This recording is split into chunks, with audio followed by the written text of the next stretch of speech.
এই ছোট্ট মোমেন্টটাও আপনাদেরকে জাস্ট শুধু ভিডিওর মাধ্যমে জানায় রাখা। আমি হয়তো কমিউনিটি ট্যাবে লিখে জানাইতে পারতাম, হ্যাঁ, বা আমরা তিনজনে মিলে বসেও আপনাদের সাথে এই কথাটা শেয়ার করতে পারতাম, কিন্তু সেটা করলাম না।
যেতে হবে। আমি গতদিন মানে থার্সডেতে অফিস কামাই করছি, শুক্রবার তো বন্ধই ছিল, আজকে স্যাটারডেতে অফিস আমাকে যেতেই হবে, যেহেতু একটা জব, ফুল টাইম জব, তাই অফিস খুব বেশি ছুটি কাটানো যায় না নানান কাজের কারণে।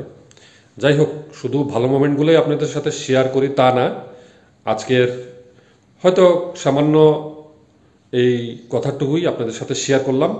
ভালো মোমেন্টটা আপনাদের সাথে শেয়ার করব, কিছু খারাপ পরিস্থিতি হইলেও আমাদের কোনো ইমোশনের কোনো কথা থাকলেও সেটাও আপনাদের সাথে শেয়ার করব। এই সামান্য কথাটুকুই আপনাদের সাথে সকাল সকাল শেয়ার করলাম। সবাই আমার বাবার জন্য প্রার্থনা করবেন, উনি যেন তাড়াতাড়ি রিকভার করে বাসায় ফিরতে পারেন। সবাই ভালো থাকবেন, সুস্থ থাকবেন। শিল্পী পরিবারের জন্য বেশি বেশি করে প্রে করবেন। আজকের মতো আল্লাহ হাফেজ।